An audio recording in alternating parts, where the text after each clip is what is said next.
ನಮಸ್ಕಾರ ವೀಕ್ಷಕರೇ, ನಾನು ನಿಮ್ಮ ಪ್ರೀತಿಯ ಮುರಳಿ ವ್ಯಾಸ್. ಇವತ್ತು ನೋಡಿ, ಹಾವೇರಿಯ ಎಲ್ಲ ಪತ್ರಕರ್ತರು ಇವತ್ತು ಹಾವೇರಿ ಜಿಲ್ಲೆಯ ಈ ಒಂದು SP ಆಫೀಸ್ ಮುಂಭಾಗದಲ್ಲಿದ್ದಾರೆ. ಯಾಕೆ ಅಂತೇಳಂದರೆ, ನಮ್ಮ ಮುನ್ನಾ ಗೌಡಿಗೇರಿ ಅಂತಕ್ಕಂಥವ್ರು ನಮ್ಮ ಒಬ್ಬ ಪತ್ರಕರ್ತರು. ಅವರು ಈ ಒಂದು ಅಕ್ಕಿ ಮಾಫಿಯಾ ಬಗ್ಗೆ ಒಂದು ಸುದ್ದಿಯನ್ನು ಮಾಡಲಿಕ್ಕೆ ಹೋದಂಥ ಸಂದರ್ಭದಲ್ಲಿ ಅವರ ಮೇಲೆ ದೈಹಿಕವಾಗಿ ಹಲ್ಲೆ ನಡೆಯುತ್ತೆ. ಅದೇ ರೀತಿ ಅವರು ನಕಲಿ ಪತ್ರಕರ್ತರು ಅಂತೇಳಿ ಅವರ ಬಗ್ಗೆ ಅಪಪ್ರಚಾರ ನಡೀತಾ ಇದೆ ಹಾವೇರಿ ನಗರದಲ್ಲಿ. ಅದೇ ರೀತಿ ಅವ್ರ ಮೇಲೆ ಈಗಾಗಲೇ 3-4 ಅಟ್ರಾಸಿಟಿ ಕೇಸ್ಗಳನ್ನು ಹಾಕಿದ್ದಾರೆ. ನಮಗೆಲ್ಲ ಗೊತ್ತಿರತಕ್ಕಂಥ ವಿಚಾರ, ಸಂವಿಧಾನದ 4ನೇ ಕಾಲು ಯಾವುದು ಅಂತ ಹೇಳಿದ್ರೆ ಅದು ನಮ್ಮ ಪತ್ರಿಕೋದ್ಯಮ. ಆದರೆ ಇವತ್ತೇನಾಗಿದೆ ರಾಜ್ಯದಲ್ಲಿ ಅಂತ ಹೇಳಿದ್ರೆ, ನಾವು ಈ ಥರ ಮಾಫಿಯಾ, ಅದು ಮರಳು ಮಾಫಿಯಾ ಇರ್ಬೋದು, ಅಕ್ಕಿ ಮಾಫಿಯಾ ಇರ್ಬೋದು, ಅಥವಾ ಬೇರೆ ಯಾವುದೇ ರೀತಿಯ ಮಾಫಿಯಾ ಇರ್ಬೋದು, ಅದನ್ನು ನಾವು ಸುದ್ದಿ ಮಾಡಲಿಕ್ಕೆ ಹೋದಂಥ ಸಂದರ್ಭದಲ್ಲಿ ನಮಗೆ ಸರಿಯಾದಂಥ ಒಂದು ರಕ್ಷಣೆ ಇಲ್ಲದಿರ್ತಕ್ಕಂಥದ್ದು ಬಹಳಷ್ಟು ಕಡೆಗಳಲ್ಲಿ ನಾವು ಪ್ರತಿ ದಿವಸ ಚಾನೆಲ್ಗಳಲ್ಲಿ ನೋಡ್ತಾ ಇದ್ದೀವಿ. ಕರ್ನಾಟಕದ ಅನೇಕ ಭಾಗಗಳಲ್ಲಿ ಪತ್ರಕರ್ತರ ಮೇಲೆ ಹಲ್ಲೆ ನಡೀತಾ ಇದೆ. ಇವತ್ತು ಎಲ್ಲ ಪತ್ರಕರ್ತರು ಸೇರಿ ಜಿಲ್ಲಾ ರಕ್ಷಣಾಧಿಕಾರಿಗಳಿಗೆ ನಮಗೆ ರಕ್ಷಣೆ ಬೇಕು ಅನ್ನೋಂಥ ದೃಷ್ಟಿಯಿಂದ ಒಂದು ಮನವಿಯನ್ನು ಸಲ್ಲಿಸಲಿಕ್ಕೆ ಬಂದಿದ್ದಾರೆ. ಈ ಸಂದರ್ಭದಲ್ಲಿ ಕಾರ್ಯನಿರತ ಪತ್ರಕರ್ತರ ಧ್ವನಿಯ ರಾಜ್ಯಾಧ್ಯಕ್ಷರು, ಪತ್ರಿಕೋದ್ಯಮಕ್ಕೆ ಯಾವಾಗಲೂ ಬೆನ್ನೆಲುಬಾಗಿ ನಿಂತಿರ್ತಕ್ಕಂಥ ನಮ್ಮ ಬಂಗ್ಲೆ ಮಲ್ಲಿಕಾರ್ಜುನ ಅವರು ನಮ್ಮೊಂದಿದ್ದಾರೆ, ರಾಜ್ಯಾಧ್ಯಕ್ಷರು. ಅವರು ಈ ಸಂದರ್ಭದಲ್ಲಿ ಏನು ಹೇಳ್ತಾರೆ ಅಂತ ಕೇಳ. ನಮಸ್ಕಾರ. ಮೊದಲನೇದಾಗಿ ನಮ್ಮ ಈ ಒಂದು ಸಂದರ್ಶನಕ್ಕೆ ಹೃತ್ಪೂರ್ವಕ ನಮಸ್ಕಾರ ಸರ್. ಇವತ್ತು ಏನಾಗಿದೆ ಅಂತಂದರೆ, ನಾವು ಎಲ್ಲ ಯಾರೇ ಇರ್ಬೋದು, ಸಾರ್ವಜನಿಕರಿರ್ಬೋದು ಅಥವಾ ಬೇರೆ ಬೇರೆ ಕ್ಷೇತ್ರದವರು ಇರ್ಬೋದು, ಅವರ ನೈಜ ಸುದ್ದಿಯನ್ನು ನಾವು ಹೊರಗಡೆ ತಂದು ಸರ್ಕಾರದ ಕಣ್ಣನ್ನು ತೆರೆಸುವಂಥ ಒಂದು ಕೆಲಸವನ್ನು ಮಾಡ್ತಾಯಿದ್ದೀವಿ. ಆದರೆ ಇವತ್ತೇನಾಗಿದೆ, ಪತ್ರಕರ್ತರಿಗೆ ಯಾವುದೇ ರೀತಿಯಾದಂಥ ರಕ್ಷಣೆ ಈ ವಿಚಾರವಾಗಿ ತಾವೇನು ಹಾಕಿ ಅನ್ಯಾಯ ಅಕ್ರಮಗಳ ವಿರುದ್ಧ ಜನತೆ ಧ್ವನಿಯಾಗಿ ಸಾಕ್ತಿರುವಂಥ ನಮ್ಮ ನಾಡಿನ ಪತ್ರಕರ್ತರು ಹಗಲಿರುಳು ಇವತ್ತು ಯಾವುದೇ ಮೂಲಭೂತ ಸೌಕರ್ಯಗಳು ಇಲ್ಲದೇ ಇದ್ರೂ ಜನತೆಯ ಆಶೋತ್ತರಗಳಿಗೆ ಸ್ಪಂದಿಸುತ್ತಾ ಪಾರದರ್ಶಕವಾಗಿ ಸರ್ಕಾರ ಹಾಗೂ ಸಾರ್ವಜನಿಕರ ಮಧ್ಯೆ ಸೇತುವೆಯಾಗಿ ಕಾರ್ಯನಿರ್ವಹಿಸಿದ್ದಾರೆ. ಈ ಸಂದರ್ಭದಲ್ಲಿ ಯಾವುದೇ ಮೂಲಭೂತ ಇಲ್ಲ. ಒಂದು ಜೊತೆಗೆ ನೋಡಿ, ಅನೇಕರು ಇವತ್ತು ವಕೀಲರು ತೊಗೊಂಡ್ರು, ಡಾಕ್ಟ್ರುಗಳು ತೊಗೊಂಡ್ರು, ಅಧಿಕಾರಿಗಳು ಎಲ್ಲ ರಕ್ಷಣಾ ಕಾಯ್ದೆ ತೊಗೊಂಡ್ರು. ಇವತ್ತು ರಾಜಕಾರಣಿಗಳು ಮೊಟ್ಟ ಮೊದಲಾಗಿ ನಮ್ಮ ಪತ್ರಕರ್ತರಿಗೆ ರಕ್ಷಣಾ ಕಾಯ್ದೆ ಕೊಡಬೇಕು. ಈ ವಿಚಾರವಾಗಿ ಈಗಾಗಲೇ ಫ್ರೀಡಮ್ ಪಾರ್ಕಲ್ಲಿ ಒಂದು 2 ಹೋರಾಟ, ನಾನು ಬೆಳಗಾಂ ಅಧಿವೇಶನ ಸಂದರ್ಭದಲ್ಲಿ 3 ದೊಡ್ಡ ಮಟ್ಟದ ಬೃಹತ್ ಹೋರಾಟ ಮಾಡಿದ್ರು. ಜಾಣ ಕಿವುಡುತನದಿಂದ ಸರ್ಕಾರ ಇವತ್ತು ಸಾಗ್ತಾ ಇದೆ. ಇಂಥ ಎಮ್ಮೆ ಚರ್ಮದಂತಿರುವ ಸರ್ಕಾರಗಳನ್ನ ಕಾನೂನು ಚಾಟಿ ಮುಖಾಂತರ ತರಬೇಕಂದ್ಬಿಟ್ಟು ಮುಂದಿನ ಇನ್ನೂ 15 ದಿನದೊಳಗಡೆ 2 ಸರ್ಕಾರಗಳಿಗೆ ನೋಟಿಸ್ ವಕೀಲರ ಮುಖಾಂತರ ಕೊಡ್ತಾ ಇದ್ದೀನಿ. 1 ತಿಂಗಳು ಗಡುವು 2 ಸರ್ಕಾರಕ್ಕೆ ಕೊಡೋದ್ರ ಜೊತೆಗೆ ಸುಪ್ರೀಂ ಕೋರ್ಟ್ ಹಾಗೂ ಹೈಕೋರ್ಟಲ್ಲಿ 2 ಸರ್ಕಾರದ ವಿರುದ್ಧ ರಿಟ್ ಪಿಟಿಷನ್ ಮಾಡೋದ್ರ ಮುಖಾಂತರ ಪತ್ರಕರ್ತರ ರಕ್ಷಣಾ ಕಾಯ್ದೆ ಇರ್ಬೋದು, ಟೋಲ್ ಫ್ರೀ ಇರ್ಬೋದು, ಕಾರ್ಮಿಕ ಕಾನೂನುಗಳ ಅನುಷ್ಠಾನ ಇರ್ಬೋದು, ಜೊತೆಗೆ ಬಸ್ ಪಾಸ್, ಈ 4 ವಿಚಾರ ಗಂಭೀರವಾದ ನಮ್ಮ ಪತ್ರಕರ್ತ ದೊರೆಯಲೇಬೇಕು. ಈ ನಿಟ್ಟಿನಲ್ಲಿ ನಮ್ಮ ಕಾನಿಪ ಧ್ವನಿ ಹಗಲಿರುಳು ಶ್ರಮಪಟ್ಟು ಅವ್ರ ಹಿಂದೆ ಇರೋದ್ರ ಜೊತೆಗೆ ಇನ್ಮೇಲೆ ದೊಡ್ಡ ಮಟ್ಟದ ಸಾಂಘಿಕ ಹೋರಾಟ ಜೊತೆಗೆ ಕಾನೂನು ಹೋರಾಟ ಆಗ್ತದೆ ಅಂತ ಹೇಳೋದ್ರ ಜೊತೆಗೆ ಇವತ್ತು ನಮ್ಮ ಮುನ್ನಾ ಗೌಡಿಗೇರಿಯವ್ರನ್ನ ನಕಲಿ ಪತ್ರಕರ್ತ ಕೆಲವೆಲ್ಲ ನಮ್ಮ ನಾಗರಾಜ್ ಅವ್ರ ನಕಲಿ ಅಂತ ನಮ್ಮ ಟಿವಿಯವರೇ ಮಾಡಿದ್ದಾರೆ. ನಾಚಿಕೆ ಆಗ್ಬೇಕ್ರಿ, ನಿಜವಾಗ್ಲೂ ಬೇಸರ ಆಗ್ತದೆ ನಮ್ಮ ಪತ್ರಕರ್ತರ ಬಗ್ಗೆ. ಇವತ್ತು 2,500 ಜನ ಅಕ್ರಿಡೇಷನ್ ತೊಗೊಂಡಿರಲ್ಲ, ನೀವು ಒಂದೇ ಪತ್ರಕರ್ತರಲ್ಲ ರೀ. ಕಷ್ಟ ಬಿದ್ದು ಇವತ್ತು ಹಳ್ಳಿ ಮಟ್ಟದಲ್ಲಿ ದೊಡ್ಡ ಮಾಫಿಯಾಗಳನ್ನ ಎದುರಿಸಿ ಇವತ್ತು ಪತ್ರಕರ್ತ ಮಾಡ್ತಿದಾರಲ್ಲ. ಯೂಟ್ಯೂಬ್ ಇರ್ಬೋದು, ಕೆಲವು ನಮ್ಮ ಜಿಲ್ಲಾ ಮಟ್ಟದ ಪತ್ರಿಕೆ ಇರ್ಬೋದು, ತಾಲೂಕು ಯಾವುದೇ ಇರ್ಬೋದು, ಅವರು ನಿಜವಾದ ಪತ್ರಕರ್ತರಿ. ಎಲ್ಲೋ ನೀವು ಅಕ್ರಿಡೇಷನ್ ತೊಗೊಂಡು ಒಂದಿನ ಉಳಿದಂಥ 13,000 ಜನ ರಾಜ್ಯದಲ್ಲಿದ್ದಾರೆ ಪತ್ರಕರ್ತರು, ಅವ್ರಿಗೆ ಕೊಡಿಸ್ಬೇಕು. ಅವರು ನಿಜವಾಗಿ ಪತ್ರಕರ್ತರು ಅಂತ ಯಾವತ್ತೂ ಆಲೋಚನೆ ಮಾಡಿರ? ನಾಳೆ ನಿಮಗೂ ಇಂಥ ಸಂದರ್ಭ ಬಂದಾಗೆ ಗೊತ್ತಾಗ್ತದೆ ಅವತ್ತು ಪರಿಸ್ಥಿತಿ ಏನಂತ, ಪತ್ರಕರ್ತ ಸ್ಥಿತಿಗತಿ ಅಂತ. ದಯಮಾಡಿ ಮನುಷ್ಯತ್ವ ಏನಿದೆ ಮೆರೀರಿ ಅಂತ ನಾನು ಪತ್ರಕರ್ತರಿಗೆ ಈ ಸಂದರ್ಭ ಹೇಳೋ ಜೊತೆಗೆ, ಇವತ್ತು ರಾಜ್ಯದಲ್ಲಿ ಏನಿದ್ದಾರೆ ಮಾಧ್ಯಮ ಪಟ್ಟಿಯಲ್ಲಿ ಇರೋಂಥ ಸಂಪಾದಕರು ಇಲ್ಲ ಮಾಲೀಕರುಗಳಿಗೆ ನಾನು ವಿನಂತಿ ಮಾಡ್ತೇನೆ, ದಯಮಾಡಿ ನಾನು ಕಾನೂನು ಪ್ರಕ್ರಿಯೆ ಪ್ರಾರಂಭವಾಗೋದಕ್ಕಿಂತ ಮುಂಚಿತವಾಗಿ ಯಾವುದೇ ಚಾನಲ್ಗಳು ಇರ್ಬೋದು, ದಯಮಾಡಿ ನಿಮ್ಮಲ್ಲಿ ಏನು ಕೆಲಸ ಮಾಡ್ತಾ ಇದ್ದಾರೆ ಮಾಧ್ಯಮ ಪಟ್ಟಿಯಲ್ಲಿ ಇರೋಂಥವ್ರು, ಅವ್ರಿಗೆ ಇನ್ಶೂರೆನ್ಸು, ಕಾರ್ಮಿಕ ಕಾನೂನುಗಳು ಅನುಷ್ಠಾನ ಮಾಡದೇ ಇದ್ದರೆ ಇನ್ನು ಕೇವಲ 1 ತಿಂಗಳಲ್ಲಿ ಇಡೀ ರಾಜ್ಯಾದ್ಯಂತ ಇರುವಂಥ ಮಾಧ್ಯಮ ಪಟ್ಟಿಯಲ್ಲಿ ಏನಿದೆ ಪತ್ರಿಕೆಗಳಲ್ಲಿ ಅವರಿಗೆ ನೋಟಿಸು ಅಸಿಸ್ಟೆಂಟ್ ಲೇಬರ್ ಕಮಿಷನರಿಂದ ಕೊಡಿಸ್ತಾ ಇದ್ದೀನಿ. ಜೊತೆಗೆ ಚಾನಲ್ಗಳಲ್ಲಿ ಇವತ್ತು 200-300 ಜನ ಕಾರ್ಯನಿರ್ವಹಿಸ್ತಿದ್ರೆ ಒಬ್ಬರಿಗೂ ಸರಿಯಾಗಿ ಸಂಬಳ ಸಿಗ್ತಾ ಇಲ್ಲ, ಅವರಿಗೆ ಒಂದು ಇನ್ಶೂರೆನ್ಸ್ ಆಗ್ತಾ ಇಲ್ಲ. ಈ ನಿಟ್ಟಿನಲ್ಲಿ ಗಟ್ಟಿಯಾದ ಧ್ವನಿ, ದೃಢವಾದ ಹೆಜ್ಜೆ ನಮ್ಮ ಕಾನಿಪ ಧ್ವನಿ ಸ್ಪಷ್ಟವಾಗಿ ಇಟ್ಟು ಇಡೀ ನಾಡಿನ ಪತ್ರಕರ್ತರ ಒಂದು ಏನು ಹೋರಾಟಕ್ಕೆ ನಾವು ಧ್ವನಿಯಾಗಿ ಅವರಿಗೆ ಸಹಾಯವಾಗಿ ಅವ್ರಿಗೆ ಹೆಗಲಾಗಿ ನಾವು ಹೋಗ್ತಾ ಇದೀವಿ ಅಂತ ಈ ಸಂದರ್ಭದಲ್ಲಿ ಹೇಳಕ್ಕೆ ಇಷ್ಟಪಡ್ತೀನಿ. ಸರ್, ಈಗ ನೋಡಿ, ಈ ಪತ್ರಕರ್ತರ ಹಲ್ಲೆ ಅಂತಕ್ಕಂಥ ತಮ್ಗೆ ಗೊತ್ತಿರ್ತಕ್ಕಂಥ ವಿಚಾರ ಬಹಳಷ್ಟು ಕಡೆ ಕರ್ನಾಟಕದಲ್ಲಿ ನಡೆಯುತ್ತೆ. ಇದೆಲ್ಲ ಸರ್ಕಾರಕ್ಕೆ ತಿಳಿದು ಸರ್ಕಾರ ಸುಮ್ಮನೆ ಇದೆ. ಅದು ಯಾವುದೇ ಒಬ್ಬ ಮಂತ್ರಿ ಇರ್ಬೋದು, ವಾರ್ತಾ ಇಲಾಖೆಗೆ ಸಂಬಂಧಪಟ್ಟಿರ್ತಕ್ಕಂಥ ಅಧಿಕಾರಿಗಳಿರ್ಬೋದು, ಯಾರೂ ಪರವಾಗಿ ಇವತ್ತು ಧ್ವನಿ ಎತ್ತುತ್ತಾ ಇಲ್ಲ. ತಾವೇನು ಹೇಳಕ್ಕೆ ಇಷ್ಟಪಡ್ತೀವಿ? ಸರ್, ಸರ್ಕಾರ ಹೇಳಿದ್ನಲ್ಲ ಸರ್, ಜಾಣ ಕಿವುಡುತನ ನೋಡಿ. ಇವತ್ತು ವಕೀಲರು ಕೆಲವೇ ತಿಂಗಳು ಹೋರಾಟ ಮಾಡಿದ ತಕ್ಷಣ ಸೆಷನ್ಸಲ್ಲಿ ರೈಸ್ ಆಗಿ ಅವರಿಗೆ ವಕೀಲರ ರಕ್ಷಣಾ ಕಾಯ್ದೆ ಕೊಟ್ಬಿಟ್ಟು ಅವ್ರು ಕೊಡ್ಲಿ ಸಂತೋಷ, ನನಗೆ ಅದ್ರ ಬಗ್ಗೆ ಇದಿಲ್ಲ. ಇವತ್ತು ಪತ್ರಕರ್ತರಿಗೆ ಪ್ರಮುಖವಾಗಿ ಸಮಾಜದಲ್ಲಿ ಮೊಟ್ಟ ಮೊದಲೇ ನಮಗೆ ರಕ್ಷಣಾ ಕಾಯ್ದೆ ಸಿಗಬೇಕು. ಇವತ್ತು ಮೋದಿಜಿಯವರು ಒಂದು ಕಡೆ ಸುಳ್ಳು ಹೇಳ್ತಾರೆ, ಕೊಟ್ಬಿಟ್ಟಿವಂತ ಯಾವ್ಯಾವ ನೀವು ಯೂಟ್ಯೂಬ್ನಾಗ ನೋಡ್ತೀರಿ, ಪತ್ರಕರ್ತರ ಮೇಲೆ ಅವಾಚ್ಯ ಶಬ್ದ ಅಲ್ಲೇ ಆಯ್ತು ಅಂದರೆ ಅವ್ರಿಗೆ 6 ತಿಂಗಳು ಸಜಾ 50,000 ದಂಡ ಅಂತ ಓದ್ತಾ ಇರ್ತೀವಿ.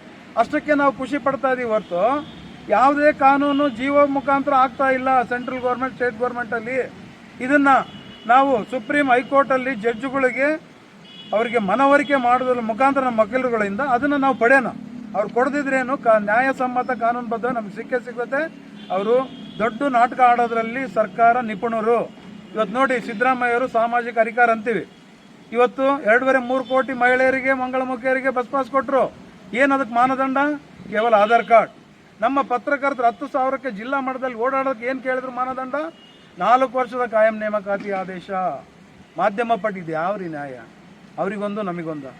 ಈ ನಾಯಿ ಮುಕ್ಕಳಲ್ಲಿ ಜೇನು ಇಡ್ತಾರಂತಾರಲ್ಲ ನಮ್ಮ ಭಾಷೆದಲ್ಲಿ, ಆ ರೀತಿ ಕಾನೂನುಗಳು ಮಾಡಿ ಕೊಟ್ಟಂಗೂ ಇರಬೇಕು, ತಗೋಬಾರ್ದು ಅನ್ನೋ ನಿಟ್ಟಲ್ಲಿ ಇಷ್ಟು ಬುದ್ಧಿವಂತರಿದ್ರೆ ನಾವು ಪತ್ರಕರ್ತರು ಯಾವನ್ನೂ ಬೇಡದು ಬೇಡ, ಸರ್ಕಾರನೂ ಬೇಡ. ಡಿ ಕೆ ಶಿವಕುಮಾರ್ಗೆ ಮತ್ತೊಂದು ಮನವಿ ಈ ಒಂದು 15 ದಿನ ಸಲ್ಲಿಸಿ 1 ತಿಂಗಳೊಳಗಡೆ ಮಾಡಿದ್ರು ಸರಿ, ಮಾಡದಿದ್ರು ಸರಿ, ಕಾನೂನಿನ ಮುಖಾಂತರ, ಹೋರಾಟದ ಮುಖಾಂತರ ಇಡೀ ನಮ್ಮ ನಾಡಿನ ಪತ್ರಕರ್ತರು ಹೆಂಗೆ ನಾವು ತರಬೇಕು ಅನ್ನೋದು ಗೊತ್ತಿದೆ.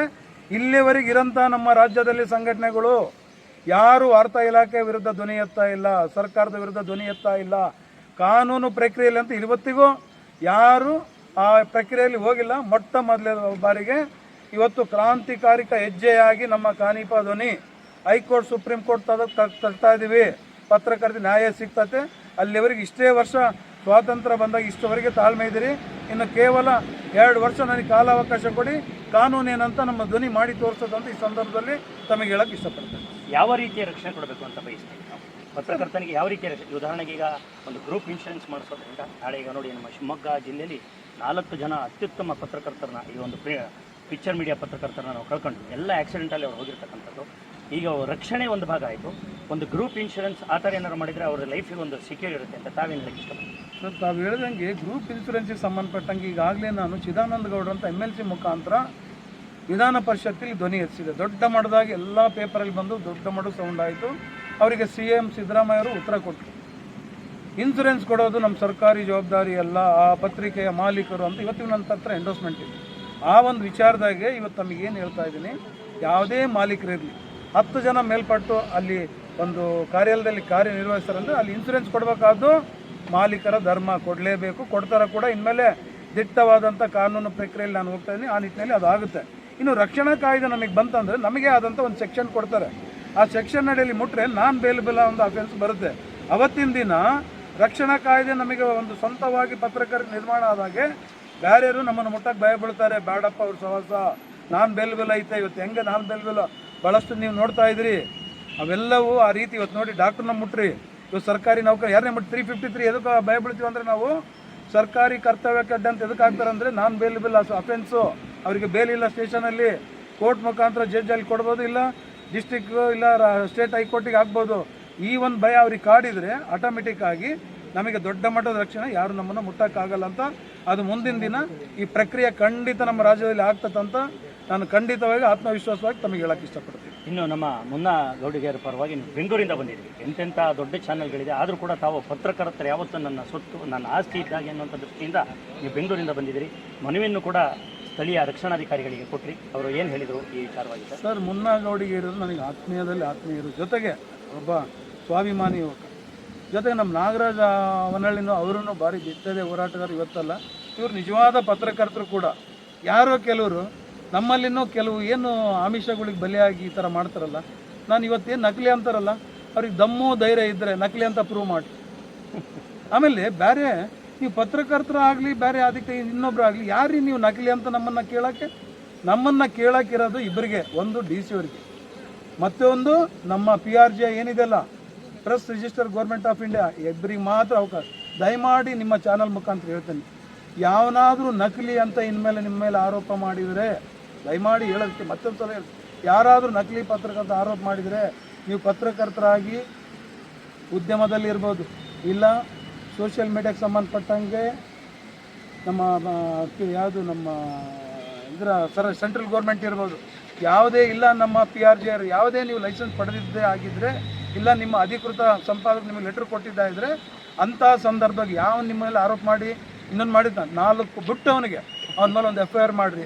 ಅಭಿವ್ಯಕ್ತಿ ಸ್ವಾತಂತ್ರ್ಯದಡಿ ಅವನ ಮೇಲೆ FIR ಮಾಡಿ, ಆಮೇಲೆ ಉಳಿದಿದ್ದು ನಾನು ನಿಮ್ಮ ಜೊತೆ ಬರ್ತೀನಿ. ಇನ್ನು ಕೊನೆಯದಾಗಿ ಸರ್, ನಮ್ಮ ಚಾನಲ್ನ ಮೂಲಕ ಇಂಥದ್ದು ಅನೇಕ ಘಟನೆಗಳು ನಡೀತಾ ಇದೆ, ಸರ್ಕಾರಕ್ಕೆ ಏನು ಎಚ್ಚರಿಕೆ ಕೊಡಕ್ಕೆ ಇಷ್ಟಪಡ್ತೀವಿ? ಸರ್, ಸರ್ಕಾರಕ್ಕೆ ಇವೆಲ್ಲ ಗೊತ್ತಿಲ್ಲ ಅಂತಲ್ಲ, ಸುಮ್ಮನೆ ಒಂದು ಪತ್ರಕರ್ತರಿಗಾಗಿ ಒಂದು ಸಮಿತಿ ಇದೆ ಅಂತ ಹೇಳ್ತಾರೆ ಹೊರತು, ಅದು ಇದ್ದು ಇಲ್ಲ ಸಾರ್ವಜನಿಕರಿಗೆ ಹೆಂಗಿದೆ ಅಷ್ಟೇ ಸೀಮಿತ ಹೊರತು ಅದಕ್ಕೆ ಯಾವುದೇ ಅಲ್ಲಿಲ್ಲದಂಥ ಹಾವು ಹೆಂಗಿರ್ತದೆ ಅಷ್ಟೇ ಬಿಟ್ಟರೆ ಹೆಚ್ಚಿನ ಅಧಿಕಾರ ಇಲ್ಲ. ಅದರಿಂದ ಏನೂ ಆಗಲ್ಲ. ನಮ್ಮ ಗುರಿ ಏನಿದ್ರು ಇನ್ನು ಮುಂದಿನ ದಿನದಾಗೆ ಪತ್ರಕರ್ತರ ರಕ್ಷಣಾ ಕಾಯ್ದೆ ಇಂಪ್ಲಿಮೆಂಟ್ ಆಗಲೇಬೇಕು. ಇಡೀ ರಾಷ್ಟ್ರ ಮಟ್ಟದಲ್ಲಿ ಆಗಬೇಕು, ನಮ್ಮ ರಾಜ್ಯ ಮಟ್ಟದಲ್ಲಿ ಅದು ಆಗಲೇಬೇಕು. ಅದು ಪಡೆಯವರೆಗೂ ನಮ್ಮ ನಿರಂತರ ಹೋರಾಟ ಸಾಗೋಣ ಅಂತ ಈ ಸಂದರ್ಭದಲ್ಲಿ ಹೇಳ್ತೀವಿ. ನಮ್ಮ ಎಲ್ಲ ಮಾಹಿತಿಗೆ ಧನ್ಯವಾದಗಳು ಸರ್. ಇದಿಷ್ಟು ಕಾರ್ಯನಿರತರ ಪತ್ರಕರ್ತರ ಧ್ವನಿಯ ರಾಜ್ಯಾಧ್ಯಕ್ಷರಾಗಿರ್ತಕ್ಕಂಥ ಬಂಗ್ಲೆ ಮಲ್ಲಿಕಾರ್ಜುನ್ ಅವರ ಅಂತರಾಳದ ಮಾತು. ಅವರು ಹೇಳ್ತಾ ಇದ್ರು, ಈ ರೀತಿಯ ಹಲ್ಲೆಗಳು ನಡೆದರೆ ಮುಂದಿನ ದಿನಗಳಲ್ಲಿ ನಾವು ಉಗ್ರವಾದಂಥ ಹೋರಾಟವನ್ನು ಮಾಡ್ತೇವೆ. ಅದೇ ರೀತಿ ವಕೀಲರಿಗಿರ್ಬೋದು, ಡಾಕ್ಟರ್ಗಳಿಗಿರ್ಬೋದು, ಅವ್ರಿಗೆಲ್ಲರಿಗೂ ಕೊಟ್ಟಿರ್ತಕ್ಕಂಥ ಒಂದು ರಕ್ಷಣಾ ಕಾಯ್ದೆ ಸಂಪಾದಕರಿಗೂ ಬರಬೇಕು ಅನ್ನೋಂಥದ್ದು ಅವರ ಒಂದೇ ಒಕ್ಕೊರಲಿನ ಧ್ವನಿ. ರಾಜ್ಯದಲ್ಲಿ ಎಲ್ಲೇ ಈ ರೀತಿಯ ಘಟನೆಗಳು ನಡೀಲಿ, ಅಲ್ಲಿ ನಮ್ಮ ಬಂಗ್ಲೆ ಮಲ್ಲಿಕಾರ್ಜುನ್ ಅವರು ಹಾಜರಿದ್ದು ಅಲ್ಲಿ ಧೈರ್ಯ ತುಂಬುವಂಥ ಕೆಲಸವನ್ನು ಮಾಡ್ತಾ ಇದ್ದಾರೆ. ಇವತ್ತು ಕೂಡ ನಮ್ಮ ಒಬ್ಬ ಪತ್ರಕರ್ತರಿಗೆ ಧೈರ್ಯ ತುಂಬಲಿಕ್ಕೋಸ್ಕರನೇ ಅವರು ಹಾವೇರಿಯ ಒಂದು ಜಿಲ್ಲಾ ರಕ್ಷಣಾಧಿಕಾರಿಗಳ ಕಚೇರಿಗೆ ಆಗಮಿಸಿ ಮನವಿಯನ್ನು ಸಲ್ಲಿಸಿದ್ದಾರೆ. ಇದಿಷ್ಟು ಕ್ಯಾಮ್ರಾ ಪರ್ಸನ್ ಜೊತೆ ಮುರಳಿ ವ್ಯಾಸ್, ಕರ್ನಾಟಕ ಬೀಟ್ ನ್ಯೂಸ್, ಹಾವೇರಿ.